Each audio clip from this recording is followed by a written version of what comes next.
Go. Alright, so we're on page 88. This is section 2.3. Multiply and dividing integers. And integers are what? Number. Integers are numbers? Well, there's lots of things in numbers. What kind of numbers are integers? Yeah? Whole numbers and negative numbers. Whole numbers and negative numbers. So 0, 1, 354. Any number you can think of positive, and all those same things negative. So negative 1, negative 354, negative 2, negative 274. Anything just means that they are positive, both positive and negative. Wow. So the big thing with multiplying integers.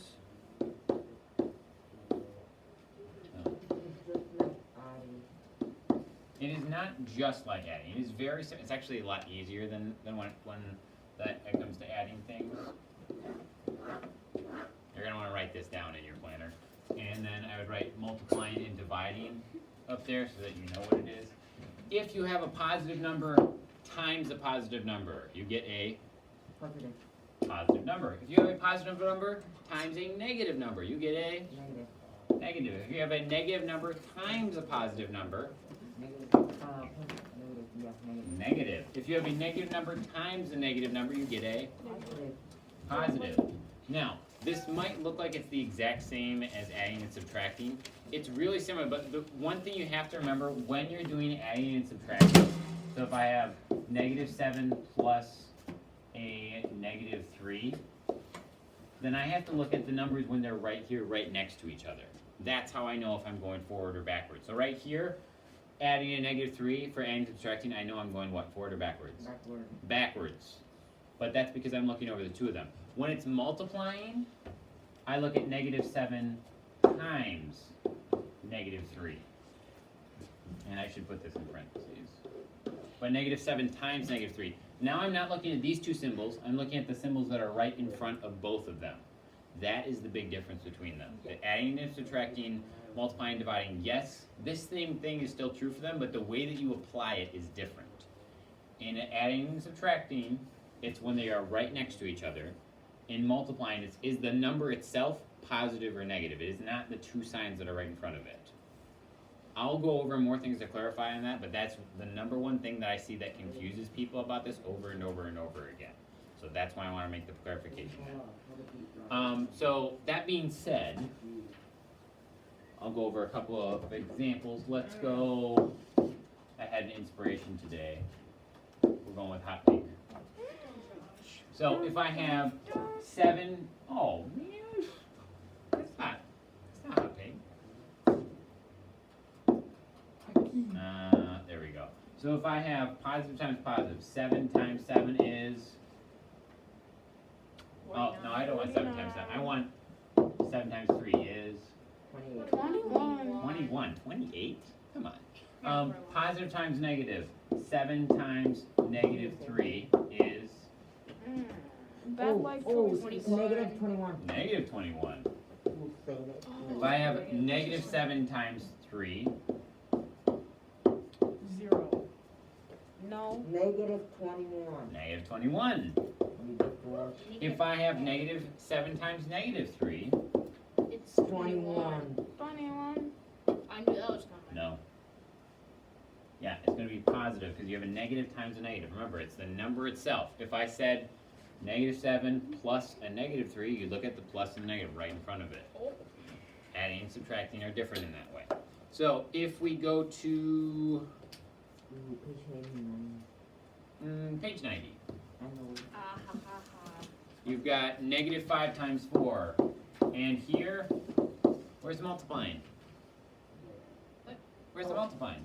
You don't need one it's because they're not right next to there. each other. Yeah, you don't need one. You can assume they're multiplying if they're right next to each other. Negative 5 times 4 is anyone. Negative 20. negative 20. Alright, you can't answer for the next one. Negative 3 times negative 9. 27. Negative. 27. Yep, you can't answer for the next one. That's all. 2 times negative 3 times 7. 2 times negative 3 times times 7 or negative 7? Times negative 7. If you're like, oh man, there's a whole bunch at once, yeah? Negative 42. What? That's tough. Now, why did you think it was negative 42? Because 2 times 3 is 6, so that would be negative 6 times negative 7. So, and 6 times 7 is 42, so it would be negative 42. You just said the right answer and then just said the wrong answer. You just said negative 6 times negative 7 is 42. Man's is And then you fine. said the answer is negative 42. If you've got a negative That makes more sense. times a negative, then the answer is this. The other thing with that is you can look at it in advance, and did you see here, you got 2 negatives? Anytime you see 2 negatives, boom, cancel each other out, you know the answer is positive. If you can see that right away, then you can just basically say, like what I oftentimes do with it, if you got a bunch like this, is I'll just write in front of my answer, I'll write positive, or I'll write negative, and then I'll do the multiplication. So I don't have to worry, is the answer positive, is the answer negative, am I gonna mess that up?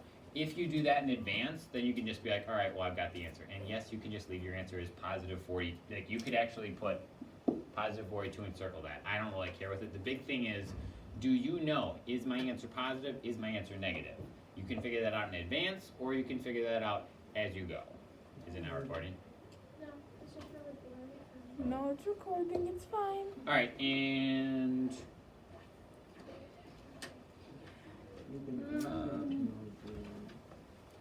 what about this one? 3 times negative 4 times 6. Yeah. So, First of all, is the answer positive or negative? negative. Negative, because there's 1 negative and 2 positives. There's only 1 negative. Everything else, that means the negative wins out on. So then I do 3 times 4 is, 12, 12 times 6 is, 72, 72. boom, 72, negative 72 is my answer. Done. That's That's how all the rest of them work. The one thing I'll go through one guided practice and things with you. So bottom of page 90, the helicopter's altitude, remember altitude means how high or below sea level. Its altitude is changing at a rate of negative 17 feet per second. So is this Oh, going up or wow. down? Like super fast. Man's Well, dead. think about it. It's probably not that fast. If it's negative 17 feet per second, if you think about the fact that sometimes they can get like thousands of feet up in the air, they're gonna have to go, when they ascend, they're gonna have to go way faster than 17 feet per second. So if they're descending at 17 feet per second, that's not that fast. But it's changing at a rate of negative 17 feet per second. Airplane. That's supposed to be an S, not a very good one. Feet per second. Find the change after 4 seconds. So if I do negative 17 times 4, answer gonna be positive or negative? Negative. Negative, and 17 times 4 is? I think 4 times 10 is? Because you can do 10 plus 7. You can, and then you can distribute it. 4 times 10 is 40, 4 times 7 is? 52. 4 times 7 is? 4 times 7? 28. 28. 28 plus 40, 68, but you know your answer is negative. And go back to what the question was asking. Find the change in altitude after 4 seconds. Negative 68 feet. It's gonna give you your final answer there. And then, Yeah, I'm bad. Joe, you feel like a golf person, so I'm gonna give this one to you. In a regional golf championship, he plays 4 rounds, Joe. which is the amount of rounds that you're gonna play if you're gonna play professionally or at a real golf event. I don't care. The score for a round is recorded as positive over par or negative under par. If he scores 6 points under par, which would be insanely incredible, 6 points under par for all 4 rounds. Under par means negative for all 4 rounds. Negative 6 times 4 Power. is, yeah, 6, 28. what? 24, 40, Huh? 24. 24? Negative. Yeah, negative 24 is the score then, and that would be absolutely nuts. Anyone who scores negative 24 on something, you're either a professional or they're like they're like starting you on the green for something because, yep. That's Because tough. he scored 6 points under par per round, -6 per round, and then all 4 of them. But yeah, if you were if you're a professional and it's a really easy course, I guess that's possible. But the person who won the Masters, which is that there's like 4 major championships in golf every year. The Masters was in November this year, which is really weird because it's always right after March Madness, so it's at the beginning of April. Person who won it this year set the record at like -20, and usually if you get like -10 or -12, then you're pretty much guaranteed to either win it or be in like the top 2. So the fact that he has that like -20, maybe it's just the fact that they played in the fall, but it was absolutely nuts that he had like a score of like -20 when he won. But that's it. You guys can start your assignment.